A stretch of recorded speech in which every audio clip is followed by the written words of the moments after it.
Hello and welcome. I like to think I have a pretty good grasp of the Chinese car market, but with so much going on, there are certain cars that seem to just get by me. Such is the case with this, the AION LX. I really hadn't heard very much about this car until we were offered this one for a test drive. Today, we're going to find out why that might be.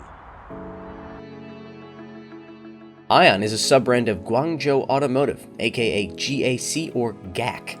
Prices on the LX range from $35,000 to $54,000, which puts it in direct competition with a Tesla Model Y here in China. Before we talk about the front-end styling of the LX, I just want to point something out about the general shape. When I see this car, I don't think SUV or even CUV, I think lifted wagon. This thing is as wagon-esque as something can be without just becoming a wagon. Believe me when I say that is high praise coming from me. Let's get back on track by talking about the front-end styling on the LX. This is actually the second car we have driven that was from a GAC sub-brand. The other one was the Trumpchi GA8, and these two cars could not be any more different. The GA8 was a conservatively styled full-size sedan, whereas the LX is, as you can see, a bit more avant-garde. The design revolves around the bold lighting here on the front, which I think gets better looking the closer you get to it. Here in the center, it's dominated by the GAC logo with blue highlights, because remember, blue means green here in the Chinese market. The look is completed by this air intake below and this very nice matte silver element at the bottom. I've already touched on the wagon-esque proportions of the LX, but there are a couple of other small details on the side that I want to talk about. First of all, there is the carbon fiber applications. First, here on the rear view mirror cap, and also here on the C-pillar. Now, based on the seams that I can see in them, I'm gonna guess they're not real carbon fiber, but I do appreciate that they went with a more natural, raw look rather than a glossy finish. The other detail I want to talk about is these wheels. Well, specifically the wheel covers. Aerodynamic wheel covers are a common sight on electric cars, but most of them don't end up looking like weird robot flowers like these. I think they look very cool, though I'm not entirely sure about the aerodynamic benefits. The rear design of the LX is dominated by a large, continuous taillight design that conjures visions of Star Trek. This is topped by the steeply raked rear glass and spoiler, while the bottom holds two plastic elements that look to be mimicking exhaust outlets. Kind of an odd choice on an electric vehicle. Opening up the rear hatch, we find decent depth, but a high loading floor. Another small complaint is there is no way to fold the seats down from behind. You have to come around to either side and pull the handles.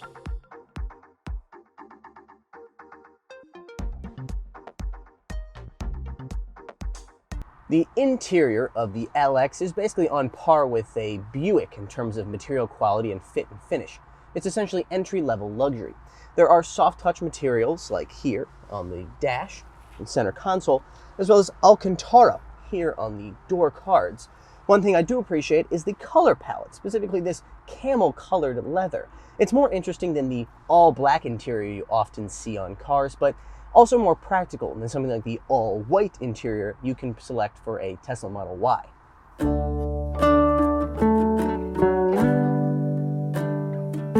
The center console has a peninsula design that doesn't actually connect to the dashboard. This is the first time I've seen a design quite like this, and while I can't see how it's more useful, I do think it looks good. Shifting is controlled by a dial with a simple R and D, while park is activated using the small button below. I don't like dials to begin with, and putting the park button here feels like a rather inelegant solution. Pretty much everything, apart from the air conditioning, is controlled via this 12.3-inch center touchscreen. Of course, there's also another 12.3-inch screen here that acts as your instrument cluster. Getting back to the center screen, it's decent, but there are certain functions that could be easier to use. For example, I had to mess with it for quite a while before I figured out how to change the driving mode and the regenerative braking settings.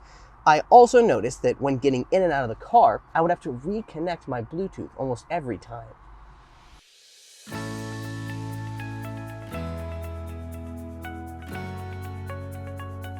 The rear seats of the LX offer plenty of legroom, though the passenger side is certainly the seat of choice. Whoever sits there gets to enjoy extendable calf supports and can adjust the incline and placement of the front passenger seat to give themselves even more room. Thing is, The LX isn't really big enough to take advantage of this, so you still end up rubbing your shoes on the back of the seat. The LX comes with 3 motor options and 2 lithium-ion battery options. The entry-level model comes equipped with a front-mounted motor producing 135 kilowatts and 350 newton-meters of torque.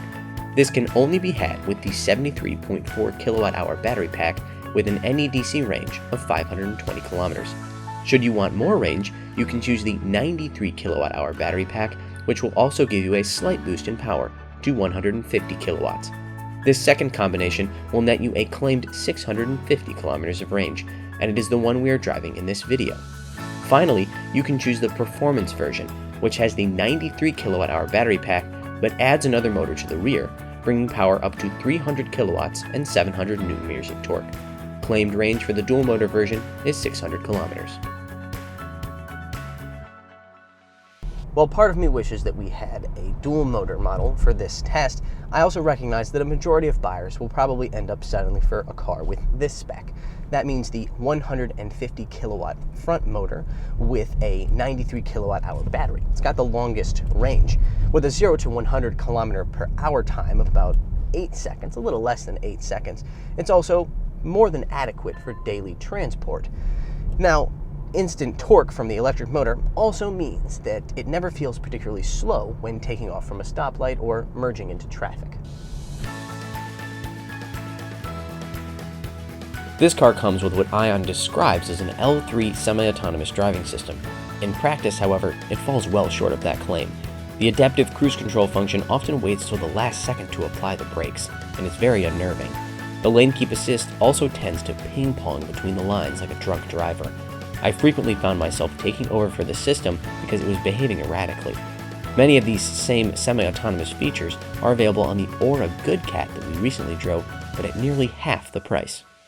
Unless you put the LX into one-pedal driving mode, it drives much like an internal combustion vehicle, including creeping forward when you take your foot off the brake at stoplights and having a power on and off button, which I find very odd. There is an Eco Plus mode, which maximizes range by turning off basically all of the accessories. It might as well be called range panic mode. The steering sensation is pretty lacking, pretty numb. It's also on the lighter side, even in the sport mode. The chassis is taut and composed, but it lets in a little bit more noise, vibration, and harshness than I would like when going over bumps. Now, when it comes to range, this particular car delivered around 400 kilometers in mixed highway and city driving. That's plenty for daily use, but it's well short of the 650 kilometer claimed range, even considering the fact that it's NEDC. Ultimately, I think that the LX is a car that is decent at many things, but not really great at anything. In the ultra-competitive Chinese EV market, that's simply not good enough. It has a lot of features, but it lacks the level of refinement that I would expect from a car at this price point. Ultimately, I think that's why it passed me by without me noticing it. All right, that's all for today. Thank you for watching, and be sure to like, subscribe, and hit the bell. It really means a lot, and it really helps us to keep bringing you content from the Chinese car market.